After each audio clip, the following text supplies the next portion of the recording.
Hi everyone, today we're making Singapore fish head curry, one of the most popular signature dishes in the country, along with chili crab and fried carrot cake. Although the exact origin of this dish is a matter of much debate, it was first created during the 70s as a method to use those fish heads that often get thrown into the bin. For something that often gets thrown into the bin, this fish head curry can get quite pricey in restaurants across Singapore. Usually, large fish heads with white flaky flesh, like the Angoli gold band snapper that is shown here, is used for this recipe. However, my favorite choice is white snapper. It's smaller and feeds a family of 4. Please note that in this video I'm using a fish head that's over 1 kilogram in weight, but the recipe ingredients listed are for a smaller 500-gram fish head. So we started off by rinsing the fish head thoroughly. It's important that you make sure there are no scales left. You can feel around the entire skin of the fish with your hands while rinsing to make sure all the scales are gone. You also need to remove any clots of blood or blackish bits completely from the insides. Sometimes they're yellowish in color as well. This will cause the curry to taste bitter. Make sure you scrape off any skin on the inside. Make sure you have a pot for steaming the fish head of appropriate size. The lid should fit correctly. So I've just added water below the steamer rack and I put that on the stove top to boil.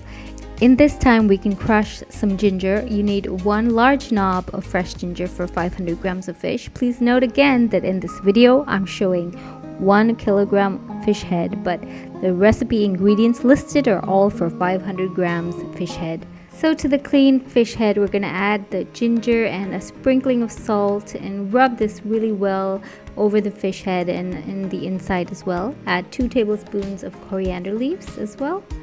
And we can place this on the steamer. The water below is boiling now. Place this on top of the steamer rack. Make sure that it's not touching the water but placed above the boiling water. Close the lid and steam from 10 to 15 minutes. Top up the water as necessary. Check after 8 minutes because different fish head varieties and different sizes, the time will be different. You don't want to oversteam and overcook the fish because it's going to be simmered in the curry as well. And now let's go through the ingredients for this delicious curry.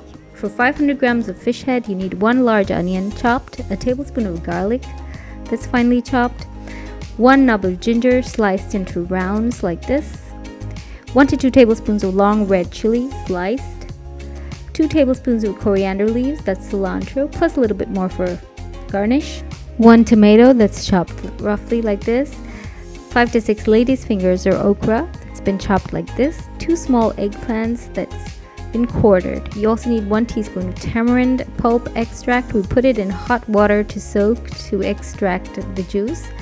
A pinch of fenugreek seeds, 3.5 teaspoons of coriander powder, 3.5 teaspoons of chili powder, 1/8 of a teaspoon of black pepper powder, 1/2 teaspoon of fish curry powder, that's optional, 1 teaspoon of ground cumin, 1/4 teaspoon of turmeric powder, 2 stalks of lemongrass that has been bruised or pounded, 2 tablespoons of oil, and 1/4 cup of thick coconut cream. And you also need fresh curry leaves, about 2 tablespoons or 2 stalks.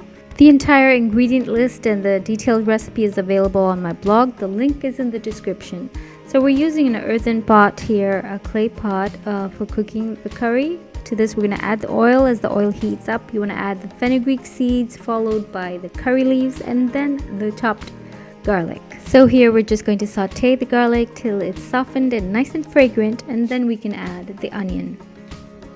Once the chopped onion is added, keep sauteing gently till the onions turn soft and lightly golden.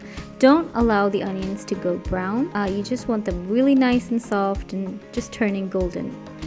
Turn down the heat at this point and we can add the spice powders, starting with the chili powder, coriander powder, the fish curry powder, which is optional, cumin powder, black pepper powder, and turmeric powders.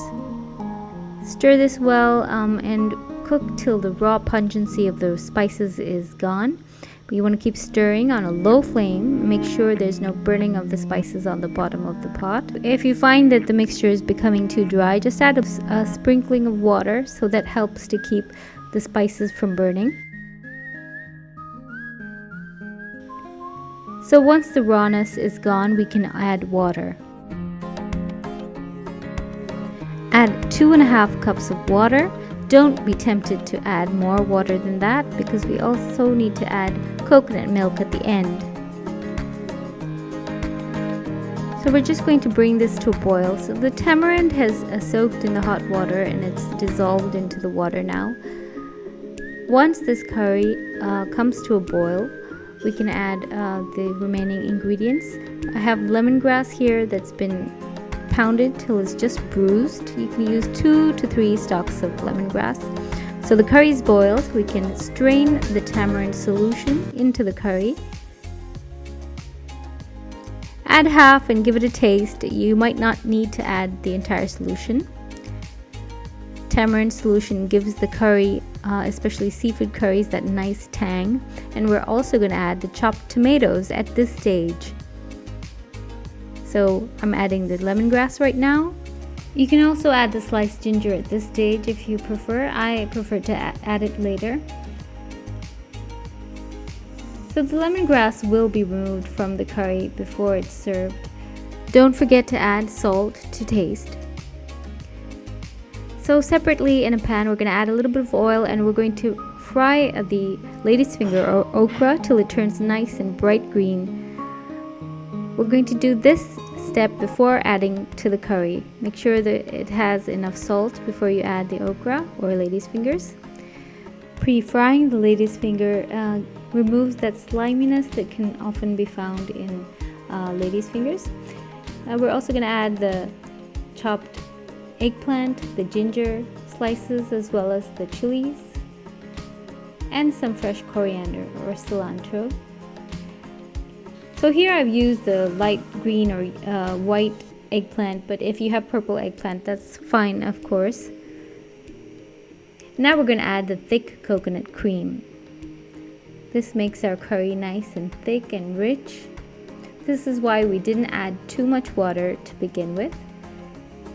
So once the coconut cream is added, give it a stir.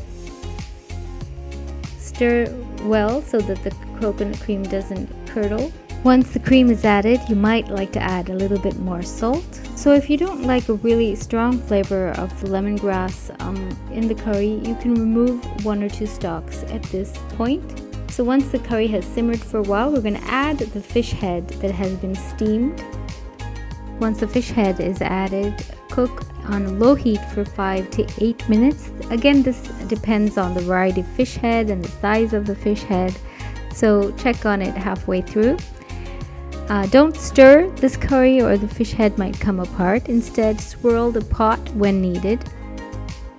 After the curry has rested for a while, you may choose to remove the bruised lemongrass if there's any remaining, so that the aroma is not so overpowering. When it's time to serve, bring just to a boil again, and then we bring it to the table using a tabletop wax stove. That way it's still simmering while you serve it with hot steamed white rice. It's really delicious. Singapore fish head curry. I hope you enjoyed this video tutorial. Thanks a lot for watching, guys. Bye.